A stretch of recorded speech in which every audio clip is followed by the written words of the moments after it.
To the Thursday night Keystone Big Book study. I am Rod K., recovered alcoholic. Sobriety date is October 11, 2013. This workshop is facilitated by Tony.R and Katie J. We will keep everyone muted during the workshop except for the facilitators.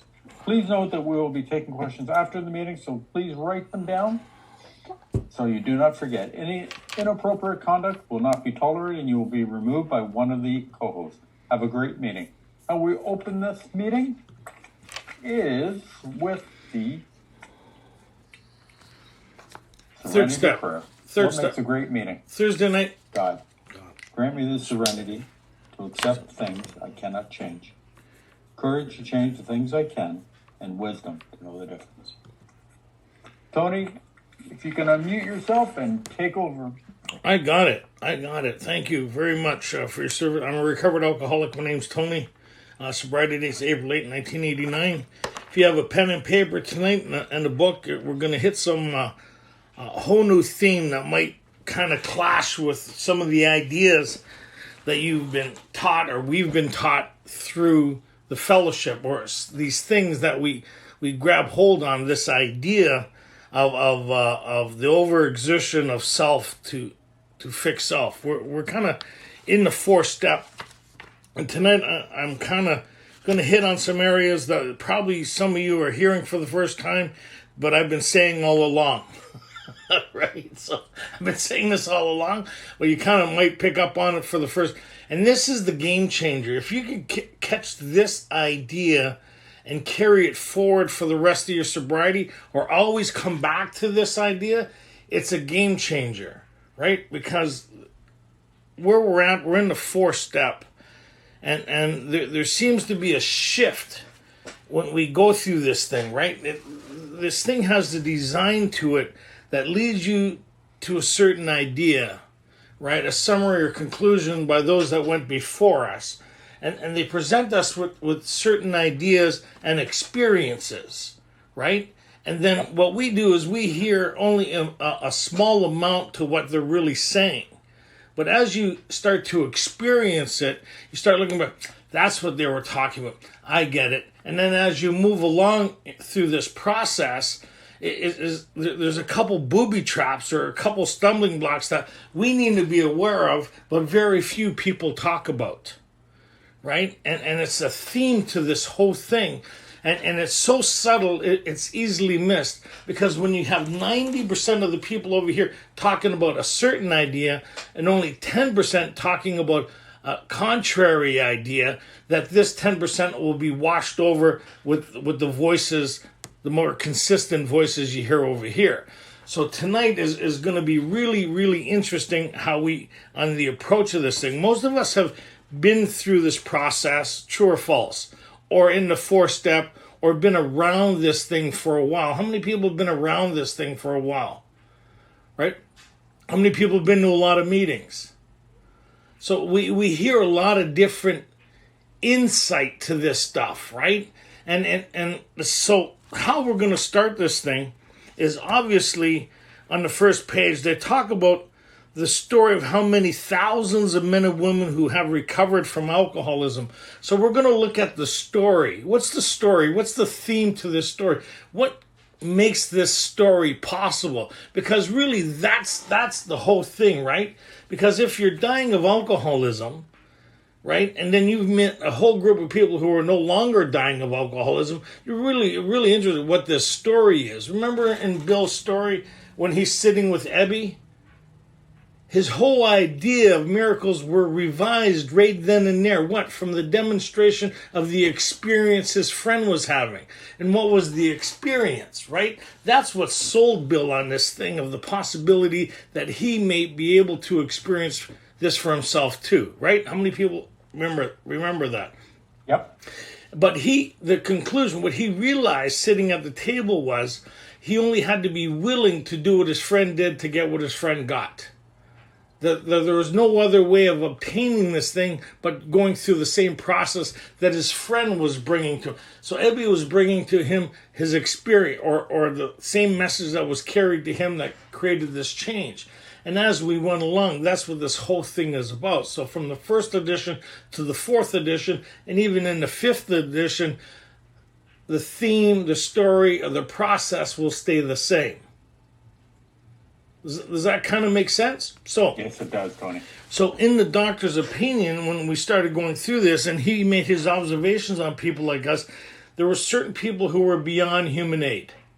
And Bill Wilson was one of those people. And Bill acquired certain ideas that he put into practice. And I'm not going to get into the whole thing, but Bill later on talked about where he kind of missed a lot of this stuff through the application of these spiritual principles in all of his affairs. Right? He kind of talked about that later, and I'm not going to get into that. That's around when the 12 and 12 came around.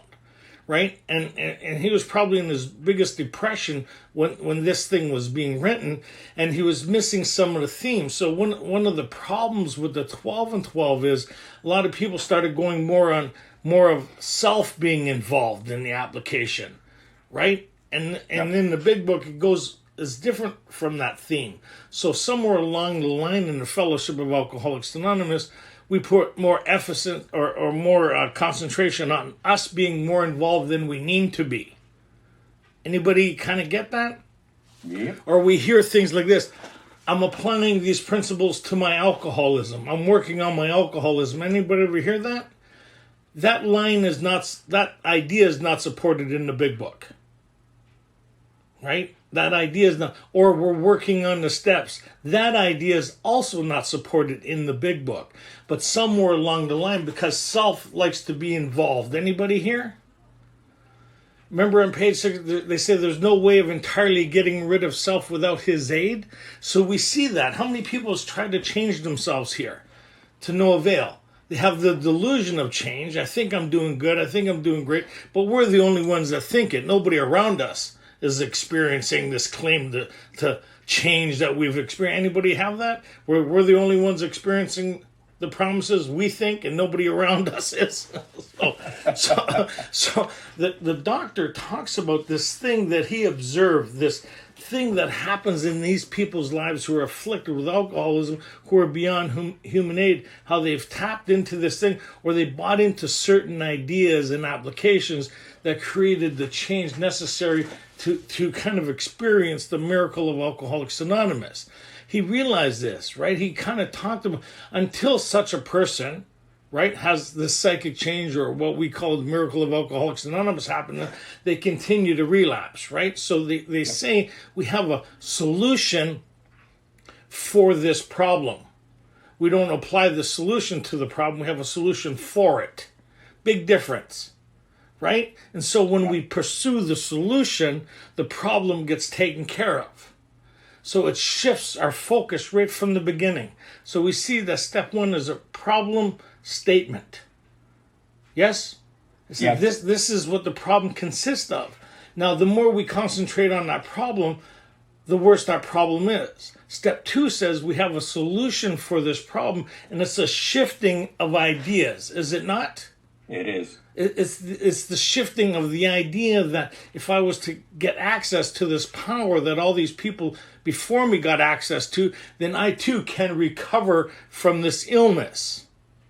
That's what step 2 says. Step 2 says basically that this psychic change or spiritual experience is available to anybody willing to go through this process. Right? And they talk about this process, and that's why step 12 says, as the result of these steps, what? We've experienced this psychic change or spiritual experience. But what becomes before the psychic change or spiritual experience is the relationship with this power. Because they've explained what all our dilemma is lack of power. It's not for some of us, it's for all of us. Right? So we all have that dilemma in the book. But when we go to page 23, they start this idea here. It's kind of in Bill's story. It's a subtlety that kind of gets missed a lot. But here they really hammer home this idea. And a lot of people would miss it unless you revisit it the way we're going to revisit. In Bill's story, he kind of talks about, he goes, I saw I could not take so much as one drink. The I statement. I saw I could not take so much as one drink. Right? So he reconfirms his commitment. Anybody here? Based on who? Self. And then he found himself drinking again. Right? So that delusion, the more I apply me to me, I'll be able to fix me. Anybody been there? Oh, yeah. I'm working on this problem. I'm working on that problem. We hear a group of people that are working on themselves all the time. The book doesn't support that idea either. How many people find that surprising? Right? But that seems to be the theme within the Fellowship of Alcoholics Anonymous, isn't it? And that comes from treatment centers. So Bill, when he went through this facility for the third time, he was bringing new ideas to that facility that were different than the ideas that were being presented by the doctor and his co-workers to treat people who were afflicted with alcohol and drug addiction, wasn't it? The doctor even seen that the application of these were outside his scope or application. But he witnessed this miracle taking place. And he noticed that there's a group of people who are able to work on themselves and seem to recreate their lives. But these types of people, what types of people? The type of people the book talks about are unable to do that for any consistent period of time. And they talk about that in the spiritual appendix, right? They talk about what usually takes place in a few months could seldom take place by years of self-discipline. This phenomena, this change, this thing that we get access to that creates an entire psychic change within our psyche. That in itself is a phenomena, right? That the application of certain principles creates such a change that these people recover. So when we're presented with that idea, we really don't see the magnitude of what's being said here or the experience that's being, but they call it a phenomena. Right? So as they start going through this, on page 23, they talk about this theme that happens here. And they talk about, on page 22, if we never took the drink, in regards to the physical factor of our illness, we'd never trigger the phenomenon of craving, right? On page 22, now they're going to start a new conversation in regards to the second symptom in alcoholism. Right? And page 23, they talk about the main problem of the alcoholic centers in his mind. Right? This is the starting of a new conversation, isn't it? Yeah, it is. Because we already agreed that if I never took a drink, I'd never trigger the allergy. So that's not the problem anymore. So what is the problem? What has me continuously going back to this taking of the first drink? Because it's really an act against my own will. Would we agree or disagree on that? Agree on that. So that's why as they go down through here, they talk about here, I guess you're reading, and they talk about once this malady. Everybody see where it says that? It's in the last paragraph, halfway through the paragraph. Everybody see it says, once this malady. The malady they're talking about is the condition that centers in the mind. Yes or no? Not the spiritual malady. This is the malady or the illness that centers in the mind of an alcoholic, that gives an alcoholic, where they talk about the mind of an alcoholic. You ever hear that term here? Yep. You have the mind. This was what also separates us from people who are able to choose whether they drink or not. We've gone beyond that. And so they're trying to explain it in such a way where it's kind of palatable or understandable in terminology that would make sense to people of us who exhibit this characteristic of continuously drinking in spite of our will not wanting to. Does that kind of make sense? And a lot of people within the fellowship will give you the impression that you're able to do this based on your own experience. How many people have been taught that? Just don't take the first one. We stay sober no matter what. We stay sober under any and all conditions. You ever hear that talk, that terminology? Some mainline speakers talk like that. We don't drink no matter what. Who is the onus on is self. But then there's people like the book talks about who are baffled at the idea that they keep on any relapsers here? So why is that? And that's where they talk about once this malady, what? This thing in their mind. Okay, go ahead. Once this malady has a real hold, they are a baffled lot. Why are they baffled? Because they keep going back to it in spite of all their promises, right? And high resolve, right? Anybody pass a lie detector test here? I'm never doing it again. You make sweet promise. Anybody? And then you do it again? How many people have been to treatment more than once? So you know, if treatment really worked, then they'd be closed, right? They wouldn't keep a file on you. But it's a good start to separate you from alcohol, right? Okay, go ahead. There is the obsession that somehow someday they will beat the game. See, a lot of people think here, oh, to drink with impunity. That's not what they're talking about here. To beat the game is not take the first drink. They will beat the game. That means I could depend on me to keep me sober. Beat the game by not taking the first drink. That's what they're talking about. Because on the previous page, we all agreed that if I never took that drink, I'd be okay. Right? And look at how they follow up on that. Right? Beat the game. Go ahead. But they often suspect they're down for the count. Down for the count, meaning they're baffled that they keep on. Remember Bill's story? I saw I could not take so much as one drink. Was that crazy? And then he took that drink again. That's that theme that they're talking about. Go ahead. How true this is, few realize. In a vague way, their families and friends sense that these drinkers are abnormal. Really, anybody around you kind of baffled at your inability to stay sober based on your experience? How many people just look at you and say, what are you doing?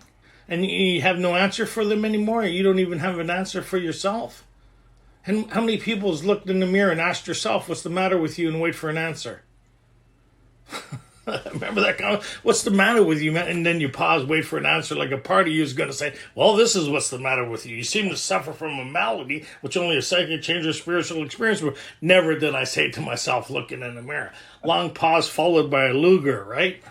Okay, go ahead.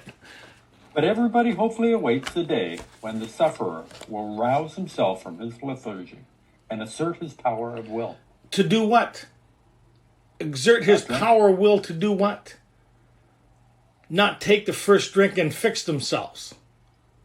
Right? Everybody around you can do this. Anybody ever have the cheering section in AA? Rah, rah, rah, you got a chip. Oh, look how great you're doing. You're doing fantastic. Boy, you're just doing so fantastic. You know, like how many people got told you're the most important person here when you came to a meeting? And some of us still think that 20 years later, right? Sorry, I couldn't help that.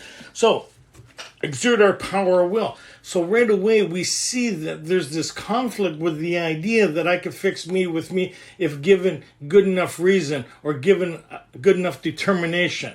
Yes or no? Yes? Yes. So we see this struggle here, right? But the problem is we're dealing with something outside our pay grade. That's what they mean by powerless. This is something beyond our ability to fix, change, or alter. That's what step one is. Step one says it's a reoccurring thing. That the promise of step one is another drink. That's why I'm powerless over it. Me acknowledging I'm powerless over it doesn't change the fact that it's still... Right? Because if admitting step one was the solution to step one, then we wouldn't need the rest of the process, would we? We wouldn't. If surrendering in step one was the solution to step one, then I wouldn't need any other steps, would I? Nope. See, so we got to be careful with the thinking, because the thinking's job is to get the most out of life with doing the less. Not like there's anybody like that here. No. Right? Can I experience the promises without actually doing the work? Yes, every meeting you go to, you talk about, are these extravagant promises? We think not. Well, have you done anything to get them? No. But I mean, I'm enjoying them. So later on, they talk about being a little delusional. Not anybody in this crowd, but the doctor talked about that, right? The doctor, a little maladjusted, full-fledged from reality and downright mental defectives. The only one who doesn't think so is us. You ever walk into a room and you feel the level of mental health in some of these rooms that you go in? You just sense that overwhelming presence of mental health. How many people has experienced that? And then you realize you're alone? So that's what it's saying here, right? Okay, go ahead. The tragic truth is that if a man be a real alcoholic, the happy day may not arrive. Happy day in them keeping themselves sober based on their own experience and own efforts. Yes? Yep. And then they get into this thing. I just want to hit that theme that they're starting off here. And then we get to, as we go through, we've been through this in great detail here, but we're going to kind of do it again here. And they talk about, when we go through more about alcoholism, they talk about this idea here on page 42. And you'll see where I'm going with this in a second. It's an idea that we need to continue for the rest of our sobriety, and it's so easy to get away from that. And we're headed for trouble if we do. It's so subtle. They talk about this member here who thought he would be able to stay sober based on his own experience. That relapse was unthinkable. Remember that story? He had such an inner, profound knowledge, working knowledge of his mind that relapse was unthinkable. But then again, he drank again. So then 2 members of Alcoholics Anonymous visit him, right? Yep. We reiterated the problem again as we did going through this book. And then he actually did step 1. See, beforehand, a lot of people in the fellowship really don't do step 1. See, admitting you have a problem and conceding to your innermost self of the symptoms of the problem is 2 different things. See, on the previous page, he talks about that he admitted he had a problem, but he was far from being able to not solve it himself. There's a lot of people in AA who admit they have a problem, and that's not step 1. Right? Step 1 is the conceding to our innermost self that we're afflicted with this illness, that we're bodily, mentally different than our fellows, snuffing out the last flicker of hope that we could keep ourselves sober or we could take a drink. Right? So it's both summaries. Yes or no? Everybody agreed with that? We on the same page here? Okay, so then they lined out. So let's back up just a bit. Actually, it's worth reading again. 2 members of Alcoholics Anonymous. Go ahead. 2 members of Alcoholics Anonymous came to see me. They grinned, which I didn't like so much, and then asked me if I thought myself alcoholic and if I were really licked this time. I had to concede both propositions. See, they use that word again. Not surrender to, not accept, not concede. Remember how they started this chapter? Most of us have been unwilling to admit we're real alcoholics, that we're bodily, mentally different than our fellows. They talked about that the first step in recovery for them, that they're bringing us through, is that they had to concede to their innermost selves that they're bodily, mentally different than their fellows. This is the first step in recovery. The delusion that we're like other people or presently maybe has to be smashed. That's the bottom that they talk about. That's the summary of the conclusion. I have 2 alternatives here: to accept spiritual help or to die an alcoholic death. That's the shift in this thing. That's the bottom within inside of ourselves. That's what they talk about, right? Okay, go ahead. They piled on me heaps of evidence to the effect that an alcoholic mentality, such as I had exhibited in Washington, was a hopeless condition. Which is the malady that they discussed on page 23.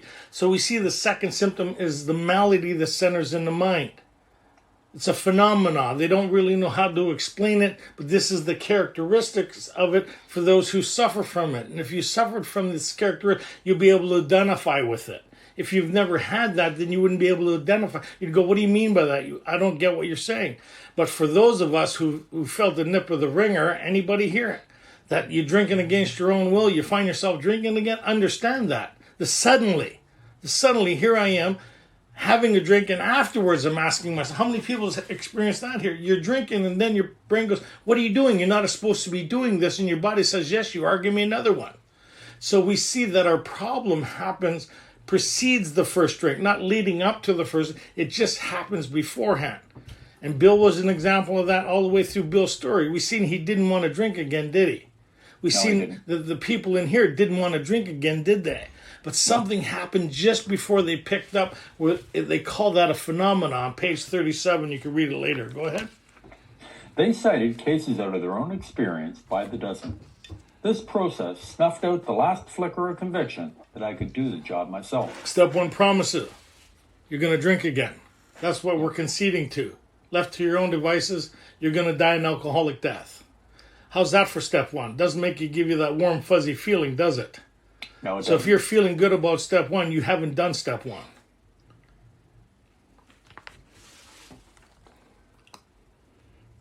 Go ahead. Then they outlined the spiritual answer and program of action, which 100 of them had followed successfully. Which is step 2. Right? Is the idea that's being presented that there is a solution to this thing. A lot of people in step 2 talk about their relationship with God. That's not what step 2 is. Step 2 is the solution that we're presenting to the problem. So the more you understand the problem, the more you'll understand the solution will make sense, right? Go ahead. Yep. Though I had been only a nominal churchman, their proposals were not intellectually hard to swallow. But the program of action, though entirely sensible, was pretty drastic. It meant I would have to throw several lifelong conceptions out of the window. So right away, and a lot of us have it, and it comes back through sobriety without realizing. It creeps in slowly. Certain ideas that we formulate on self that are not grounded in something greater than ourselves, we start taking over again. Anybody like that here? We start overthink. We start being in communication with ourselves instead of with a power greater than ourselves. We start seeking our own counsel. Anybody have a problem this week where you're seeking your own counsel? How many people spent more time talking to you today, yourself, than you did your relationship with a power greater than yourself? You see how self is designed, and it's so subtle. It's so subtle. Your brain's designed to get you talking to itself, which is a bad neighborhood. You shouldn't go in there unsupervised. But we go in like, wow, look at this. Isn't this pretty? Right? Holy shit, how did I get in here? It's the maze, right? Anybody have that maze in their mind? Once you're in there, there's no getting out. And they talk about that later. There's no way of entirely getting rid of self without his aid. It means the ability to shift outside the maze into a new dimension. We'll get into that in a second. Go ahead. That was not easy. But the moment I made up my mind to go through with the process, I had the curious feeling that my alcoholic condition was relieved, as in fact it proved to be. Quite as important was the discovery that spiritual principles would solve all my problems. Okay, so the discovery of, and that's what we do as we go through the process. On page 133, they talk about years bringing about this thing. Right? The damaged thinking, the twisted thinking, and the application of these principles in all our affairs. That's why the second half talks about the principles we have set down are guides to progress. We claim spiritual progress rather than spiritual perfection, meaning the application of spiritual principles to my problem, not self to self. Right? So that statement right there says I'm not working on myself, I'm working on my relationship. He's saying he's not working on himself. He's working on these spiritual principles that Right. we find out later that get us access to power. Because what's our dilemma? Lack of power, right? But self wants more credit for it. I want to get up and thank me when I take my cake, not Alcoholics Anonymous and God. I like to thank me, and I like to thank me, and I like I'm getting an Academy Award for me being able to do something that used to be impossible for me. But when you experience the miracle of Alcoholics Anonymous, this unmerited gift, you have that over sense of gratitude that you've been saved from a self-imposed death sentence. So it's a totally different sense of awe, right? You're no longer you become a part of the miracle and the story of Alcoholics Anonymous that's available to anybody willing to go through this process. Does that kind of make sense? So it's a collective experience. And in the spiritual appendix, when he talks about this thing here, and we read it, it talks about what usually takes place in a few months can seldom have been brought about by years of self-discipline. Why we can't make it years to bring about this change is because of the malady. We need a solution now that removes this ticking time bomb or this thing within our brain that's going to take us out at any time. Does that kind of make sense? So I need this problem removed before I could reconstruct my life. As long as it's present, it's just a matter of time. And the doctor talked about that with Bill. They talked about the potential of Bill as a good businessman and a human being was exceptionally well. Remember, he kind of made that observation? But he was afflicted with alcoholism, so he couldn't meet his full potential because he was afflicted with this illness. How many people been there? So that's why you have that conversation. You think you're having that conversation with you, asking you why you can't, but you're actually having a conversation with an illness that's ruling you. So, in other words, I don't have alcoholism. Alcoholism has me. Big difference. As long as it has me, there will be really nothing I can do about it, right? Kind of witness protection from me, right? So then we get into page 45 here. And this is, again, the theme that they're trying to to be aware of as we go forward here, right? And they talk about on page 44, they talk about if a mere code or better philosophy of life were sufficient to overcome alcoholism, many of us would have recovered long ago. Applying self to self. How many people spend years trying to work on themselves here? I'm working on this. I'm trying to become a better person. Well, right away, that approach is kind of not what they're saying is, right? Most of us are usually pretty good, but when we're afflicted with an illness that's determining what we do, say, and does that kind of make sense? Like, yep. Most of my pain is directly resulted to the illness of alcoholism. So, they talk about lack of power. Go ahead. Lack of power. That was our dilemma. We had to find a power by which we could live, and it had to be a power greater than ourselves. Obviously. But where and how were we to find this power? Well, that's exactly what this book is about. Its main object is to enable you to find a power greater than yourself, which will solve your problem. See, we hear that will help us solve our problem. It doesn't say that, does it?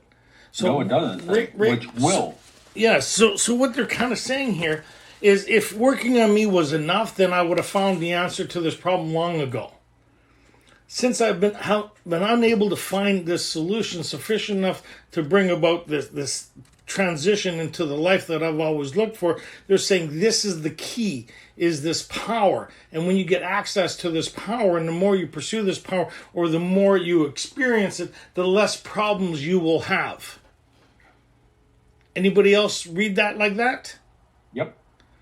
And so it's hard for me to understand what they mean by that. That's why they say, well, let's look at the people that went before you. Remember when those guys 12-stepped that guy? They laid out the spiritual. They're examples of what's available here for us through this course of action. Ebby was an example to Bill, what's available to us if we're willing to do the work necessary. What work? The process to bring about this change. So that's what this book is about. So as we go through here, on page 54, 55, right? On page 54, we've gone through that. I just want to get this theme kind of hammered in, where at the end of this, I'm hoping we go, yes, I'm going to be more conscious of this idea and kind of put it in my checklist during the day. And it's reconfirmed in step 11, this checklist or this theme or this idea that must go with us constantly. Not weekly, not monthly, constantly. What does constantly mean? It means it needs to become a working part of my mind. Right? It's just like I see my friend driving a truck there. He has certain things that he needs to be conscious of all the time. If certain principles or ideas slip, he's going to be in trouble, and so is all the people around him going to be. He's able to enjoy his life, but there's certain principles that he needs to adhere to if he's going to be successful. Right? That's why I give him shit every time he looks at the phone. Don't do that. You make me nervous. Pay attention. And that's what we do with each other. Pay attention. Right? Listen, but pay attention. Right? Keep your hands on the wheel. Right? So that's kind of like the same idea. Right? So they talk about here on page 54 that we're governed by certain ideas. And we're some result of those ideas, feelings, and attitudes and worships, the things that we spend a lot of time concentrating on. That's what page 54 is about. We see we already have the theme to this thing, but it's misdirected.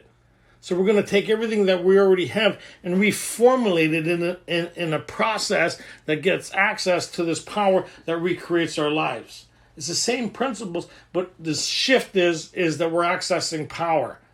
Right? So we're not worshiping these other things for happiness. We have a new concentration that we experience happiness through this process. And that's where the promises talk about. As we'll suddenly realize that God is doing for us what we couldn't do for ourselves. We're experiencing a level of happiness and contentment through it, through access to this power and experiencing it. It's not the understanding of it. It's like my friend could tell me all about driving, and I can say, yeah, I know how to do it. And then when I get behind it, it's a total different experience getting in a truck and driving with it, especially if you get into 18 with top gear, bottom, like it's a total pulling a full load behind you. It's a totally different experience than explaining it and understanding it, isn't it? Yep. So a lot of us get that idea within the fellowship. I understand what you're saying. I get an intellectual knowledge of what you're saying. I'm even able to talk about what you're saying. That's when we go to a meeting, hear something good at one meeting, we're sharing it at another meeting. Anybody get these catchphrases, these bumper sticker slogans and ideas? Anybody? We have this whole talk based on something that isn't happening. We're the only people, yeah, wow, that was deep. And other people are going, what the hell are you talking about? That made no sense whatsoever. It made sense to us. You ever hear a speaker? They say, I ain't got much to say, and they spend 20 minutes proving it?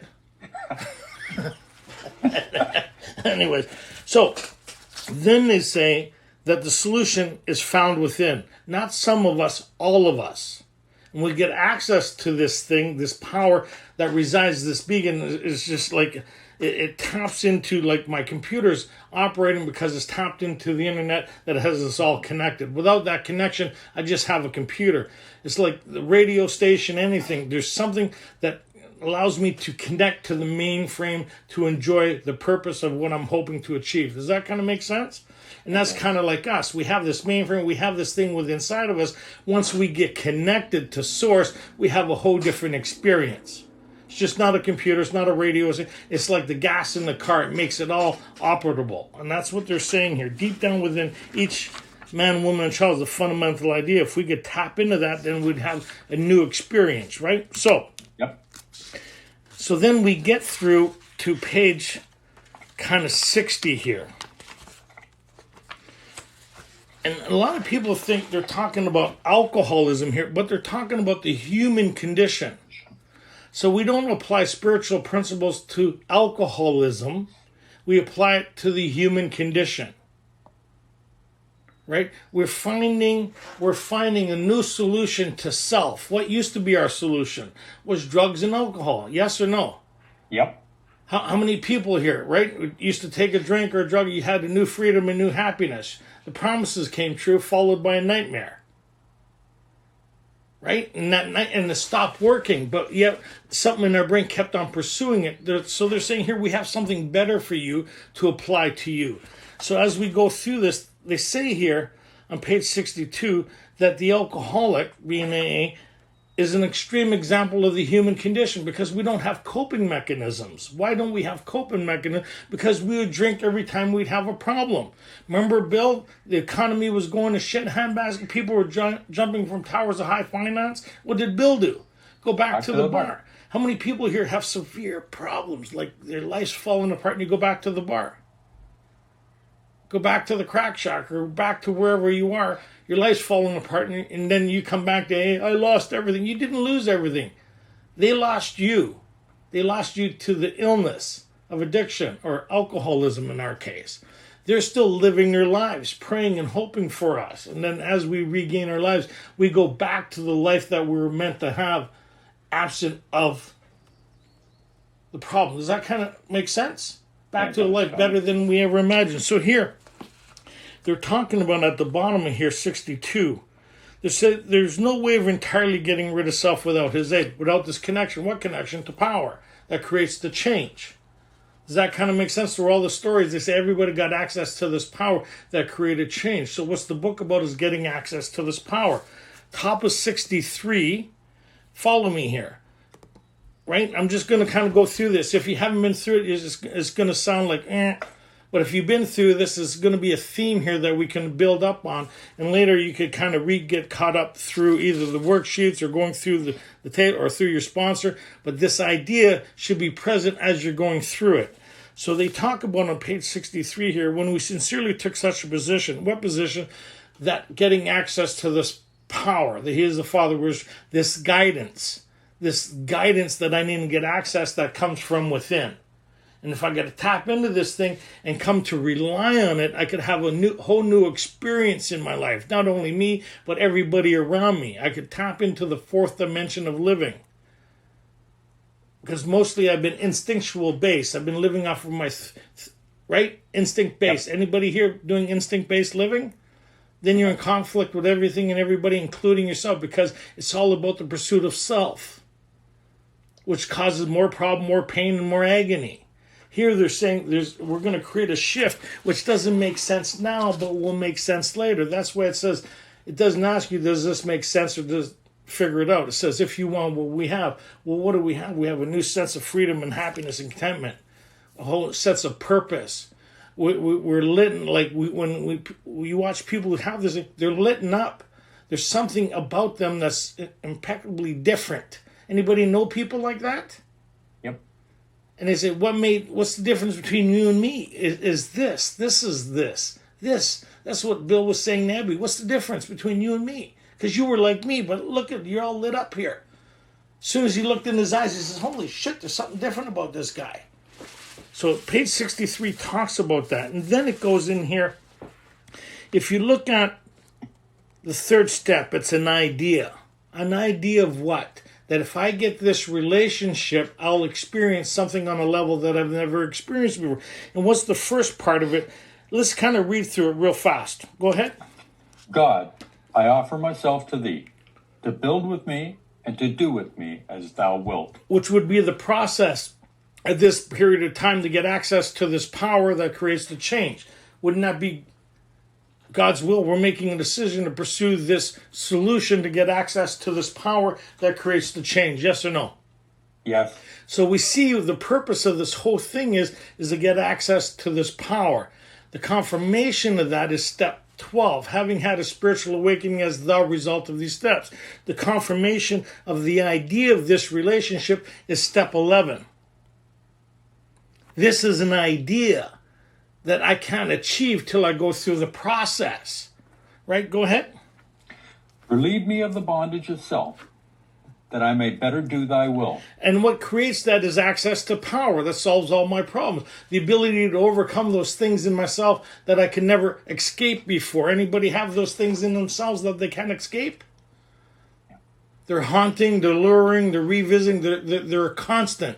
That chatter in your mind, those emotional deformities within inside of them, the constant anxiety of what tomorrow may bring, the constant fear of what yesterday might re-dredge up. Anybody have that set? How many people they were your companions? They call them the bedevilments that are not for alcoholics. They're for anybody with this level of conflict in their lives. They're the human bedevilments, right? Anybody? Yep. That's why there's so many 12-step programs. Why? Because all these people are suffering from the human condition, and somewhere along the line they found something outside of themselves that gave them the delusion of change that they pursued that created havoc in their lives to the point of needing help. Does that kind of make sense? And they all have the same solution, is applying spiritual principles to solve their problem, not applying spiritual principles to the problem. Because the problem's beyond our pay grade. Yes or no? Yep. Okay, go ahead. Take away my difficulties, that victory over them may bear witness to those I would help of thy power, thy love, and thy way of life. May I do thy will always. Doesn't that sound like step 12? Yes, it does. Doesn't it sound beforehand? Bear witness take women that victory over them may bear witness. Doesn't that sound like more like step 11, a relationship? So we see the summary. So let's go over to the next page. Here's where we're going to have some fun. You hear people saying the purpose of step 4 is to get to know myself. That is not the purpose of step 4. The purpose of step 4 is to find out the things within inside of myself that block me off from this power. They say that right at the top of the page. Though our decision, go ahead. Though our decision was a vital and crucial step, it could have little permanent effect unless at once followed by a strenuous effort to face and to be rid of the things in ourselves which had been blocking us. Okay, wait. Yep. To face and be rid of, not to face and work on. Correct. You see where right off the hop, to be rid of, it doesn't say work on. Somewhere along, nothing wrong with treatment centers, but that's where the idea comes from. Because 90% of the people who go through treatment center are able to work on themselves, to better themselves, to apply certain spiritual principles. That's why a large part of the fellowship are able to just do the 12 and 12 to create change. They're able to work on it because they haven't got this malady that they need to experience a psychic change or spiritual experience. They could fix themselves by applying self and by being better people. I don't want to get into that whole thing, but here they're saying for people like us who are looking for this experience for getting access to this power, is I need to be rid of these things that are blocking me off. Does it say get rid of, to be rid of, or to work on? To be rid of. Rid of. So down they get, as we go through here, they say, so we shall consider its common manifestations.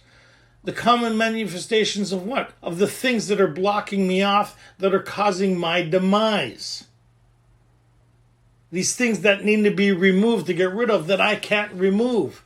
But when I get access to this power, I'm no longer suffering from these things. And what are these things? Step 4 is the foundation and the recipe to step 11. How many people find that surprising? What you're learning in step 4 will be developed in step 11. And it's a process about acknowledging and detaching and shifting. It's not about acknowledging, working on. Right? You see the difference? So here's where the difference in the 4 step comes from. One is the pursuit of this power, and the other one is the pursuit of self. Right? A big group of people teach about working on self, and you wouldn't. It's so subtle how it's said that you would miss it, unless you once you get shown this, you're gonna kind of go, you'll never quite be the same again. I was at 16 years sober when I seen this. I kind of, holy shit. And I've been doing big book workshops for now 32 years. I was 16 years when I said, what do you mean it's not about working on me? What? How many people have been sober a little while to find that surprising? Because we get taught that. How many people get taught that? Come on. What do you know? I'm working on me. I'm working on my old behaviors. I'm concentrating on me. It's not the thing. So as we go through the 4 steps, the first one is resentments. Right? And we see that we must master them, meaning be able to sidestep. And we see the basis of the ability to overcome this resentments is my relationship with power. By seeking my relationship with power. And then they talk about here on page 67, God saved me from being angry. I'm now incorporating prayer where it used to be just a conversation based on self. I've shifted from me trying to fix me with me, that self-perpetuating thinking of self, because that's our problem, right? That's our dilemma, is the inability to overcome self. There's no way of entirely getting rid of self without his aid. So they're saying when I tap into this power, I could feel total freedom from the bondage and difficulties and the chatter of my own mind. I could find moments of bliss, of wow, utopia, they call it. The keys to the kingdom, the safe harbor within sight, which is really cool. And so as they went through this, they reiterate that where they say on the fears, where we kind of go into the second process. Now through just doing the fear process through the prayers, I'm now engaged with this relationship, which is the whole point of this thing, isn't it? So we see the whole point of the 4 step is to navigate through the things that used to cripple me, to incorporate a new relationship or the beginning of this experience with power. Yes, no? Yes. So how many people did I lose here so far? Everybody still here? How many people stopped listening? Oh, two or three is anyways, okay. Because this is a little conflicting. So on page 68, we're just going to do the summary here. It says, perhaps there's a better way we think so. Relying on God, relying on this relationship, this thing within inside of us that we have the roadmap to now, this intuitiveness, this thing where I don't, when I'm finding myself engaged in conversation with self, I pause, as suggested in step 11, as suggested here, and reiterate or redirect my attention to my relationship. So what's the last part here? We never apologize for God. So if you're doing that, stop it. We never apologize for God. Instead, what? We never apologize to anyone for depending upon our Creator. We can laugh at those who think spirituality the way of weakness. Paradoxically, it is the way of strength. The verdict of the ages is that faith means courage. All men of faith have courage. They trust their God. We never apologize for God. Instead, we let him demonstrate through us what he can do. So remember they talked about that on page 63? That as we felt new power flow in, as we enjoyed peace of mind. So what came first was the access to the power. Right? And as they experienced this power, then they experienced the peace of mind, the happiness, the joy, and the contentment. They were able to shift from the bondage of self and the difficulties they were having by overcoming these things, by tapping into something within inside of you. So you refocus by stepping through the archway within inside of yourself into a new experience or a new energy zone within inside of you. So you're moving from an instinct-based living, right, to a spiritual-based, to the human experience. You're moving to the spiritual part of our existence. We're very animal-like, based on our own instincts, the pursuit of self. But there's no way of entirely shifting from that without his aid. So when we step into the spiritual realm, we have a new experience. Go ahead. He can do. We ask him to remove our fear and direct our attention to what he would have us be. At once, we commence to outgrow fear. Now, so they talk about here is we're able to match calamity with serenity. So that was a little above. So that means even though with the disturbance of the world around me or even the sun, I'm able to find some peace. How many people would like that? Yep. Because they're talking about this peace within inside of you. Why did you turn back to, or the insanity return? You were looking for peace. You could no longer stand being sober anymore. You're looking for peace. How many people were looking just for the mind to shut up for a little, just the weight of the world to get off of me for a little bit, only to create more of the thing that you're trying to escape from. Yeah. So here they're saying, if you can, so if what we used to do is take something outside of us to try to create a shift within inside of us that we can find peace. They're saying here, you already got something inside of you that if you tapped into it, you'll be able to create this peace that you always look for in a way that you've never experienced at any other time. So anything I ever done really pales in the comparison of the high or the experience I have now. Because if I could have found this any other way, I'd be doing that. Believe me. I've done enough of everything to kill a few small animals, like an elephant, a horse. So, then as we go through this, I'm going to pick it up here. Okay. So then page 69 talks about my relationship that I've formulated through going through the fourth. Now I'm in prayer with this thing and meditation with this power if I'm willing to go through this process as they talk about. They talk about here, right? We ask God to mold our ideas and live up to them. And they talk about this prayer, right? We ask for strength. On page 70, right? They talk about letting God take us to better things. Page 71, the conclusion or the summary of the purpose of step 4. This is the summary or conclusion of the hope of the process of step 4. And what is that? We hope. We hope you are convinced now that God can remove whatever self-will has blocked you off from him. What's resentment, fear, harms, conduct? Yes or no? Correct. Right? These are the things that haunt us, don't they? I'm doing things that I don't want to do. I'm not doing things that I want to do. I'm engaged in certain things that cause me guilt, shame, and remorse, but I can't stop myself from doing them. Anybody here? 100%. Why is that? Lack of power. And the more I talk to it, the worse it gets. You ever notice the problems you try to work on, they magnify and they become more of a stumbling block?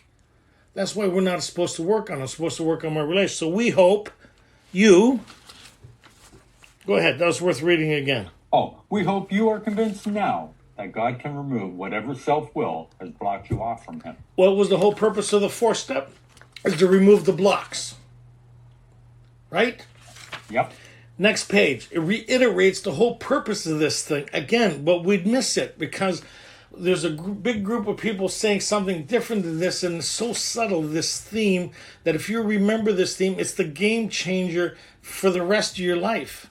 I'm telling you, like, when I really started cluing into this, my sobriety took off in such a way that it was, like, I'm not saying that, anyways, you'll find out for yourself. Go ahead. Having made our personal inventory, what shall we do about it? We have been trying to get a new attitude, a new relationship with our Creator, and to discover the obstacles in our path. What are the obstacles? Fear, conduct, resentment. Yeah, the stuff with the past or stuff with the future, stuff that I still carry. So we go through the fifth. Here's where the change. People go, this is only 2 paragraphs, page 76, because it's self-explanatory, but too many people's added input to it, and treatment centers and the 12 and 12 have really took us away from the theme of this whole thing. Right? When Bill got that guy to write the 12 and 12 for him, Bill was at the lowest point of his life, so he was really intellectualizing this thing of applying more to self than necessary. Right? So what happens is it takes away from the theme of, and this is my experience based on the way I look at it and the way I've experienced this thing. So step 6 and 7 here is it's the game changer. And what's the game changer? Is how we look at things. And how we look at things will determine for the rest of your sobriety, for the rest of your life. This will be the theme. And this is where the stumbling block is with most people in the Fellowship of Alcoholics Anonymous. They want to be more involved. They want the credit for working on themselves. Anybody here? We hear people saying it all the time. That's the theme in AA. I'm working on this. I'm working on this problem. I'm working on that problem. It's the theme in Alcoholics Anonymous. When you go to most meetings or you hear people say, I'm working on my isms. You ever hear that stuff? Yep. That's not the theme of the big book of Alcoholics Anonymous. But how many people get taught that or under that impression? So what's the theme? Read it here.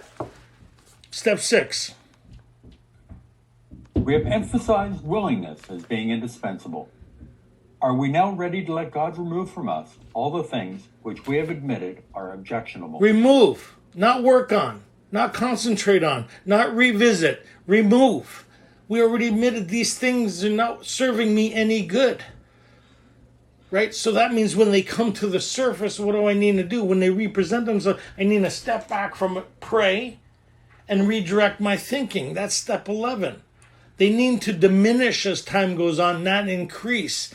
I need to give them very little thought as possible. Now, if I need to get outside help, get some outside help with certain things. Trauma and things that have happened. Yes, by all means, get some outside help. To do what? To learn how to diminish your concentration or your attachment to it through applying spiritual aid, which I've done. At 7 years old, I went for a year of outside help to diminish all the trauma and abuse I went through, but I applied spiritual principles to it when I was able to detach its attachment to me. So now these things don't even come up anymore, because when they did, I was able to bring it to God right away and to reshift my focus and do the recipe of Alcoholics Anonymous and go help another human being, not go work on myself. Right? Is the shift. Where is God in this? That's my thing. Where is God's involvement in this? Am I going this alone? Where's prayer in this? Where's God's fingerprints in this? Who is conducting this thing within inside of me? Am I going into this neighborhood unsupervised?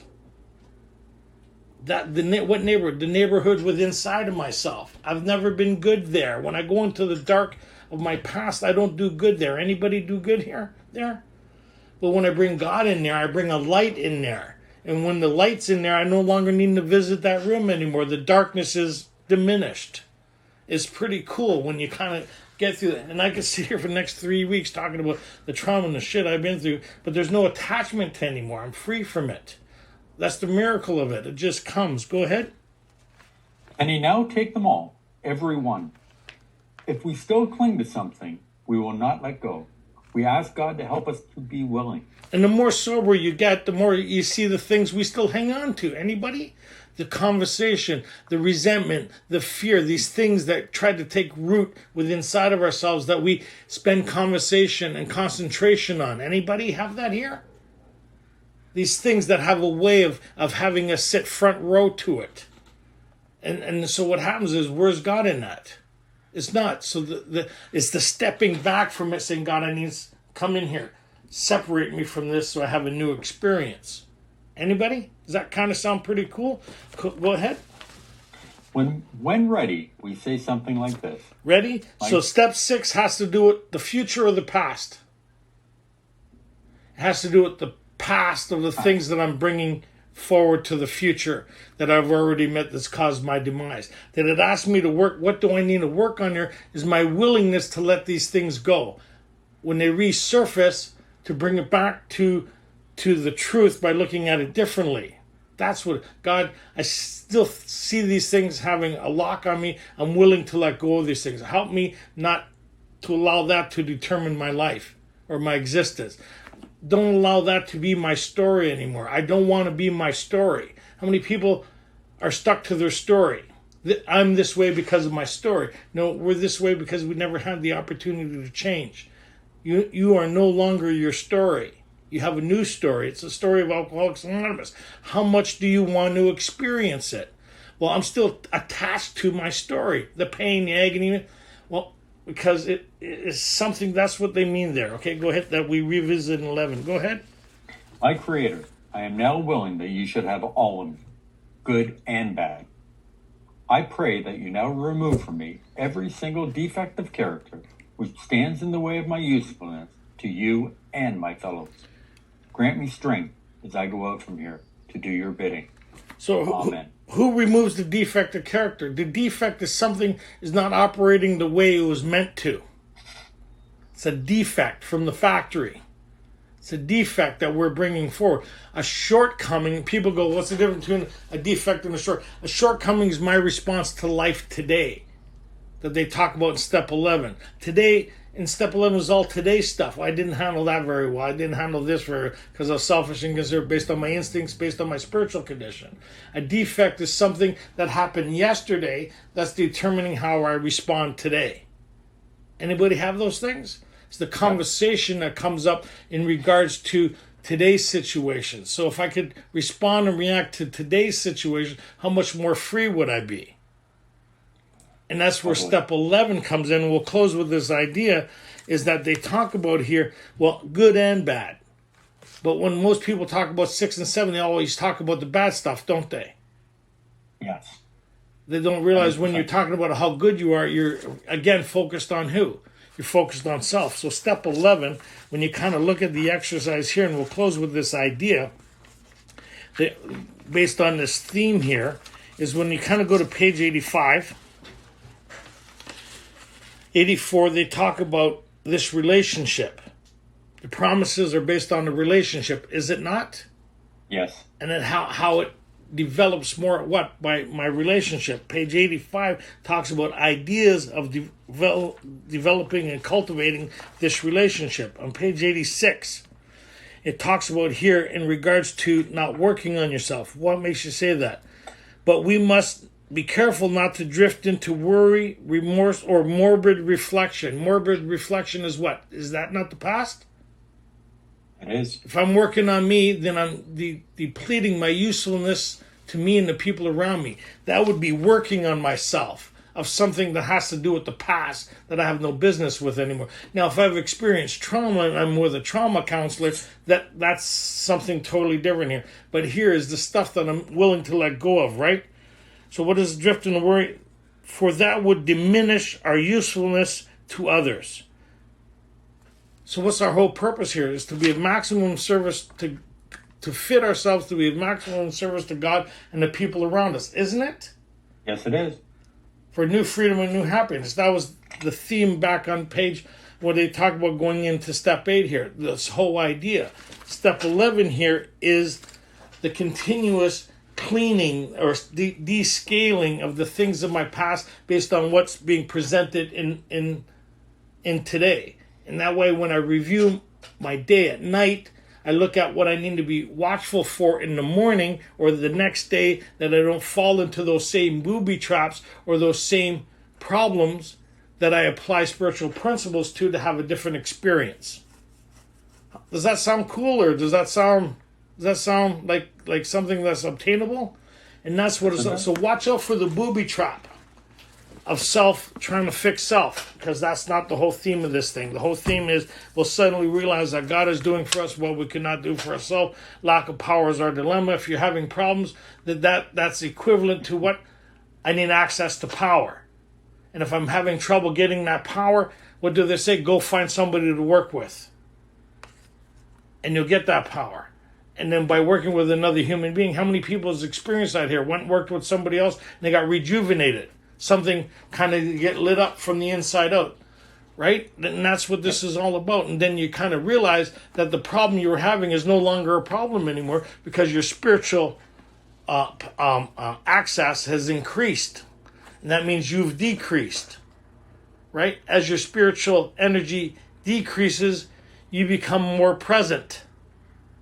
You ever see those containers where they're filled, one has one, so one side is filled with spiritual energy, you don't seem to suffer from anything. As this gets depleted, guess who starts showing up? Who you in counsel with, who you start talking to. So that's a good exercise. If you've been at this a while, at the end of the day, kind of ask yourself, how many times did you pause, pray, and ask for drop, stop, and roll? Right? Instead of remember that theme when you're on fire? Stop, drop, and roll. That's kind of like stop, drop, and pray, right? Give me some direction here, right? And watch how things go. I really needed to hear what I had to say today, so it is really cool. Thank you for being a part of this. I hope you get as much out of this as I still do 32 years later. God bless you. Keep you safe, and may the force be with you. Thanks, Rob. Thanks, Tony. The seventh tradition states that Alcoholics Anonymous is self-supporting through our own contributions. His contributions help to cover the group's expenses, but the seventh tradition is more than simply paying for rent and other group expenses. It is both a privilege and a responsibility of individual groups and members to ensure that organization at every level remains forever self-supporting and free from outside influences that might divert us from our primary purpose. The Keystone Group has been in operation for almost a year now. In that time, all the money that we raise goes to GSO in New York in order to keep the brick and mortar going at this really difficult time. So the PayPal information is in the chat. So if you can give, we'll make sure that it gets to good use in GSO in New York. We keep a prudent reserve, but everything else is sent to GSO. Also, we have a YouTube channel. It's Tony.R. Vancouver is the search. It has over 80 talks on it. It is a great resource. When you need a review, when you're not sure about something, go and take a look at those talks because they're incredible, to be honest with you. Also, and tonight's talk will be on there. Okay, perfect. Also, we have questions with Tony after this, so stick around. And also, Big Book worksheets. They're a great resource. You can get them on the YouTube channel, Tony.R. Vancouver. They also on our Facebook group, Big Book Step Study Discussion Group. The information is because trying to remember all this does get difficult at times. That also has the Big Book worksheets. Please note that we have 2 worksheet workshops. They are run by Art, and they are on Saturday night and on Monday morning. They are Eastern time. The Saturday night one is at 8 p.m. Eastern, which is 5 Pacific. And the Monday one is at 10 a.m. Eastern, which would be 7 a.m. Pacific. So they're a great resource. And you know what? It's a lot of fun, too. You do everything in a group setting. Tony, have I forgotten anything? No, awesome. Perfect. I really appreciate everything you do. Thanks, Rob. Thank you, Tony. And how we're going to close this meeting off is with the third step prayer. Tony, what makes a great meeting? God, I offer myself to thee, to build with me and do with me as thou wilt. Relieve me of the bondage of self, that I may better do thy will. Take away my difficulties, that victory over them may bear witness to those I would help of thy power, thy love, and thy way of life. And I do thy will always.